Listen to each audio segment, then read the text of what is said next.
Hi എല്ലാവർക്കും പുതിയൊരു വീഡിയോയിലേക്ക് സ്വാഗതം. സോ ഇന്നത്തെ വീഡിയോയിൽ നമ്മൾ ഡിസ്കസ് ചെയ്യുന്നത് +2 കഴിഞ്ഞതിന് ശേഷം പ്രത്യേകിച്ച് ബയോളജി സയൻസ് പഠിച്ച് കുട്ടികൾക്ക് കേരളത്തിലെ നഴ്സിംഗ് അതേപോലെ തന്നെ പാരാമെഡിക്കൽ കോഴ്സുകളിലേക്ക് ഏതെല്ലാം അലോട്ട്മെന്റ്സ് അപ്ലൈ ചെയ്യാം എന്നുള്ളതാണ്. അപ്പോൾ ഓൾറെഡി നമ്മൾ LBS അലോട്ട്മെന്റിനെ കുറിച്ചിട്ട് ഒരുപാട് വീഡിയോസ് ചെയ്തിട്ടുണ്ട്. അപ്പോൾ അതല്ലാണ്ട് വേറെ ഏതൊക്കെ അലോട്ട്മെന്റ്സ് ആണ് നിങ്ങൾക്ക് അപ്ലൈ ചെയ്യാൻ പറ്റുന്നത് എന്നാണ് നമ്മൾ ഡിസ്കസ് ചെയ്യുന്നത്.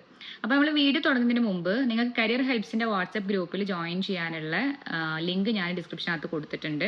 ഈ ഒരു വാട്സ്ആപ്പ് ഗ്രൂപ്പിന്റെ ഉദ്ദേശം നമ്മൾ എല്ലാ അലോട്ട്മെന്റ്സും അതിന്റെ കറക്റ്റ് അപ്ഡേറ്റ്സും അതേപോലെ എങ്ങനെ നിങ്ങൾക്ക് അപ്ലൈ ചെയ്യാം അതിന്റെ പ്രൊസീജിയേഴ്സ് അതേപോലെ തന്നെ കേരളത്തിന്റെ പുറത്ത് വരുന്ന അഡ്മിഷൻ ഡീറ്റെയിൽസ് അറിയാനും ഒക്കെ നിങ്ങൾക്ക് ഈ ഒരു വാട്സ്ആപ്പ് ഗ്രൂപ്പ് ഉപകാരപ്പെടും. അപ്പോൾ ജോയിൻ ചെയ്യണം എന്നുണ്ടെങ്കിൽ നിങ്ങൾക്ക് ഈ ലിങ്ക് വഴി നിങ്ങൾക്ക് ജോയിൻ ചെയ്യാം. ഫ്രീ ആണ്. ഇതിന് പ്രത്യേകിച്ച് പേയ്മെന്റും കാര്യങ്ങളൊന്നുമില്ല.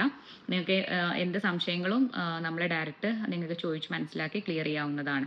അപ്പോൾ നേരെ വീഡിയോയിലേക്ക് പോകാം. സോ LBS അലോട്ട്മെന്റ് ആണ് കേരളത്തിൽ നടക്കുന്ന മെറിറ്റ് അലോട്ട്മെന്റ്. ഇപ്പോൾ ഗവൺമെന്റ് മെഡിക്കൽ കോളേജിലേക്ക് നഴ്സിംഗും അതേപോലെ പാരാമെഡിക്കൽ കോഴ്സുകളും അപ്ലൈ ചെയ്യണമെന്നുണ്ടെങ്കിൽ LBS വഴി മാത്രമേ നിങ്ങൾക്ക് അലോട്ട്മെന്റ് എടുക്കാൻ പറ്റുള്ളൂ. ഇനി ചില കോളേജസ് ഇപ്പോൾ ലൈക്ക് പ്രൈവറ്റ് കോളേജസ് അവരുടേതായിട്ടുള്ള കോളേജിന്റെ മാനേജ്മെന്റ് അഡ്മിഷൻസ് അതായത് ഡയറക്റ്റ് ഉള്ള അഡ്മിഷൻസ് പ്രൊസീജിയേഴ്സ് നടത്താറുണ്ട്. അങ്ങനെ നിങ്ങൾക്ക് ഡയറക്റ്റ് മാനേജ്മെന്റ് സീറ്റിലേക്ക് അപ്ലൈ ചെയ്യണമെന്നുണ്ടെങ്കിൽ നിങ്ങൾക്ക് ഡയറക്റ്റ് ആ കോളേജിനെ ബന്ധപ്പെട്ട് അവർ പറയുന്ന ഒരു ടൈമിൽ പോയിട്ട് നിങ്ങൾക്ക് അഡ്മിഷൻസ് എടുക്കാം. പക്ഷെ നമ്മൾ പ്രൈവറ്റ് കോളേജിൽ ജോയിൻ ചെയ്യുമ്പോൾ നമ്മൾ മാനേജ്മെന്റ് സീറ്റിന് ഡൊണേഷനും കാര്യങ്ങളൊക്കെ നിങ്ങൾക്ക് കൊടുക്കേണ്ടി വരും.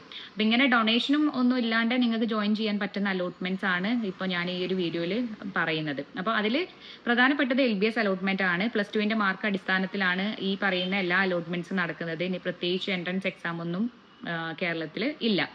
ഇനി LBS പോലെ തന്നെ മറ്റൊരു അലോട്ട്മെന്റ് ആണ് CPAS. CPAS എന്ന് പറയുന്നത് സിമെറ്റ് കോളേജും അതേപോലെ തന്നെ CPAS കോളേജുകളും ഉണ്ട്. അപ്പോൾ CPAS കോളേജിലേക്ക് മാനേജ്മെന്റ് സീറ്റിലേക്ക് നടത്തുന്ന അലോട്ട്മെന്റ് ആണ് ഈ CPAS എന്ന് പറയുന്നത്. CPASന്റെ മെറിറ്റ് അലോട്ട്മെന്റ് നടക്കുന്നത് LBS വഴി തന്നെയാണ്. പക്ഷെ CPAS കോളേജിന്റെ മാനേജ്മെന്റ് സീറ്റിലേക്ക് അലോട്ട്മെന്റ്സ് അവരുടേതായിട്ടുള്ള അലോട്ട്മെന്റ് വഴിയാണ് നടത്തുന്നത്. അപ്പോൾ ഇതിലും LBS പോലെ തന്നെ സ്പെഷ്യൽ റിസർവേഷൻ കാറ്റഗറി ഉള്ള കുട്ടികൾക്ക് ഇവിടെ 1000 രൂപ മാത്രമാണ് നിങ്ങൾക്ക് നഴ്സിംഗിനൊക്കെ ഫീസായിട്ട് വരുന്നുള്ളൂ. അത് CPASും LBSും ഒന്നാണോന്ന് ചോദിച്ചാൽ ഒന്നല്ല, രണ്ട് അലോട്ട്മെന്റ് ആണ്. CPAS കോളേജിലേക്ക് മാത്രമാണ് ഈ ഒരു CPAS അലോട്ട്മെന്റ് നടത്തുന്നത്.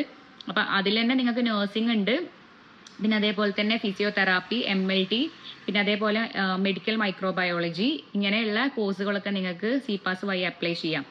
LBSും CPASും ആണ് രണ്ട് അലോട്ട്മെന്റ്സ് നമ്മളിപ്പോൾ ഡിസ്കസ് ചെയ്തത്. പിന്നെ വരുന്നത് നഴ്സിംഗ് അലോട്ട്മെന്റിന് വേണ്ടിയിട്ട് പ്രൈവറ്റ് മാനേജിംഗ് അസോസിയേഷൻ ആയിട്ടുള്ള PNC MAC അതേപോലെ തന്നെ AMCS FNCK. ഇപ്പൊ ഈ രണ്ട് അലോട്ട്മെന്റ്സ് നടക്കുന്നത് നഴ്സിംഗിന് മാത്രമാണ്. ഇവിടെ പാരാമെഡിക്കൽ കോഴ്സ് ഒന്നും ഇൻക്ലൂഡഡ് അല്ല. പാരാമെഡിക്കൽ കോഴ്സുകൾ ഇൻക്ലൂഡ് ആയിട്ടുള്ള അലോട്ട്മെന്റ് ആണ് നേരത്തെ പറഞ്ഞ CPAS. പക്ഷെ അതിലും എല്ലാ പാരാമെഡിക്കൽ കോഴ്സുകളില്ല. MLT, ഫിസിയോതെറാപ്പി, അതേപോലെ തന്നെ ഒപ്റ്റോമെട്രി, മെഡിക്കൽ മൈക്രോബയോളജി ഈ ഒരു കോഴ്സുകളാണ് CPASന്റെ അകത്ത് വരുന്നത്. ഇനി ഈ PNC MACലും AMCS FNCKയിലും നഴ്സിംഗ് മാത്രമാണ്. അതിൽ തന്നെ ക്രിസ്ത്യൻ മാനേജ്മെന്റ് അസോസിയേഷൻ ആണ് AMCS FNCK. അതിൽ ക്രിസ്ത്യൻ മൈനോറിറ്റി വിഭാഗക്കാർക്കാണ് അവിടെ മുൻഗണന ഉള്ളത്. PNC MACല് എല്ലാ വിഭാഗം കുട്ടികൾക്കും അപ്ലൈ ചെയ്യാം. AMCS FNCKയില് ക്രിസ്ത്യൻ മൈനോറിറ്റി വിഭാഗം ആണെങ്കിലും മറ്റുള്ള കുട്ടികൾക്ക് അപ്ലൈ ചെയ്യാം. പക്ഷെ പ്രയോറിറ്റി വരുന്നത് ക്രിസ്ത്യൻ കമ്മ്യൂണിറ്റിയിൽ വരുന്ന കുട്ടികൾക്കാണ്. ഇനി വരുന്ന രണ്ട് അലോട്ട്മെന്റ്സ് പാരാമെഡിക്കൽ അലോട്ട്മെന്റ്സ് ആണ്. അതിൽ ഫസ്റ്റ് വരുന്നത് SPMA അലോട്ട്മെന്റ്സ് വരുന്നത് പാരാമെഡിക്കൽ കോഴ്സുകൾക്ക് മാത്രമാണ്. അതിൽ തന്നെ നിങ്ങൾക്ക് MLT, ഒപ്റ്റോമെട്രി അതേപോലെ തന്നെ ഇതിൻ്റെ ഒക്കെ ഡിപ്ലോമ കോഴ്സസ് ഒക്കെ ഈ ഒരു SPMA വഴി അലോട്ട്മെന്റ് നടത്തപ്പെടുന്നതാണ്. അപ്പോൾ ഇതിൻ്റെ ഒക്കെ അലോട്ട്മെന്റ് ഷെഡ്യൂളും കാര്യങ്ങളൊന്നും വന്നിട്ടില്ല. +2ന്റെ റിസൾട്ട് വന്നതിന് ശേഷമാണ് വരുന്നത്. അപ്പോൾ ഇതിൻ്റെ അപ്ഡേറ്റ്സ് കാര്യങ്ങളൊക്കെ നിങ്ങൾക്ക് ഇതേപോലെ തന്നെ ഡേറ്റും കാര്യങ്ങളൊക്കെ യൂട്യൂബ് വീഡിയോയിൽ നമ്മൾ പോസ്റ്റ് ചെയ്യാറുണ്ട്. വാട്സപ്പ് ഗ്രൂപ്പിൽ നിങ്ങൾക്ക് ജോയിൻ ചെയ്യണമെങ്കിൽ അങ്ങനെയും ജോയിൻ ചെയ്യാം. പിന്നെ അതേപോലെ SPCMA എന്ന് പറയുന്നൊരു അലോട്ട്മെന്റ് ഉണ്ട്. അത് സ്പെഷ്യലി ഫോർ ഫിസിയോതെറാപ്പി. അപ്പോൾ നിങ്ങൾ ഫിസിയോതെറാപ്പി മാനേജ്മെന്റ് സീറ്റിലൂടെ അഡ്മിഷൻ എടുക്കാൻ ഉദ്ദേശിക്കുന്നവരാണെങ്കിൽ SPCMA എന്ന് പറയുന്ന അലോട്ട്മെന്റ് ആണ്. ഇത് ആക്ച്വലി കഴിഞ്ഞ വർഷമൊന്നും ഈ SPCMAയുടെ അലോട്ട്മെന്റ് നടന്നിട്ടില്ല. അപ്പോൾ ഈ വർഷം നടക്കുമോ ഇല്ലയോ എന്നുള്ളത് അവരുടെ സൈറ്റിൽ അപ്ഡേറ്റ് ചെയ്യുമ്പോൾ മാത്രമാണ് നമുക്ക് അറിയാൻ പറ്റുന്നത്. സോ ഇത്രയും അലോട്ട്മെന്റ്സ് ആണ് നമുക്ക് കേരളത്തിൽ നഴ്സിംഗ് പാരാമെഡിക്കൽ പഠിക്കാൻ വേണ്ടിയിട്ട് നിങ്ങൾക്ക് അപ്ലൈ ചെയ്യാവുന്ന അലോട്ട്മെന്റ്സ്. ഇതിൽ ഈ SPCMA അതേപോലെ SPMA അലോട്ട്മെന്റ്സ് കഴിഞ്ഞ വർഷം ഉണ്ടായിട്ടില്ല. അപ്പോൾ അത് ഈ വർഷം ഉണ്ടാവുമോ എന്നുള്ളത് ഞാൻ എന്തായാലും നിങ്ങളെ അപ്ഡേറ്റ് ചെയ്യുന്നതാണ്. അപ്പോൾ നിങ്ങൾ സബ്സ്ക്രൈബ് ചെയ്യുക ചാനൽ. ഇൻഫർമേഷന് വേണ്ടിയിട്ട്. പിന്നെ അതേപോലെ കുറച്ച് കുട്ടികൾ ചോദിച്ചിട്ടുണ്ടായിരുന്നു നഴ്സിംഗ് നമുക്ക് അലോട്ട്മെന്റ്സ് അല്ലാണ്ട് ഡയറക്റ്റ് പോയിട്ട് അഡ്മിഷൻ എടുക്കാൻ പറ്റുമെന്ന്.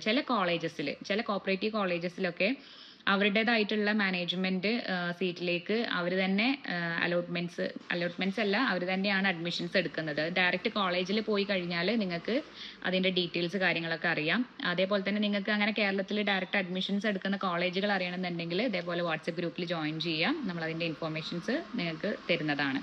അപ്പോൾ ഇന്ന് നമ്മൾ ജസ്റ്റ് ഏതൊക്കെ അലോട്ട്മെന്റ്സ് ആണ് കേരളത്തിൽ അപ്ലൈ ചെയ്യാനുള്ളതെന്ന് മാത്രമേ നോക്കിയിട്ടുള്ളൂ. ഇനി ഇതിൻ്റെയൊക്കെ കൂടുതൽ ഡീറ്റെയിൽസ് വരുന്ന വീഡിയോയിൽ അപ്ഡേറ്റ് ചെയ്യാം. അപ്പോൾ സ്റ്റേ ട്യൂൺ. എന്തെങ്കിലും സംശയങ്ങൾ ഉണ്ടെങ്കിൽ കമന്റ്സ് ആയിട്ട് രേഖപ്പെടുത്താം. ബൈ.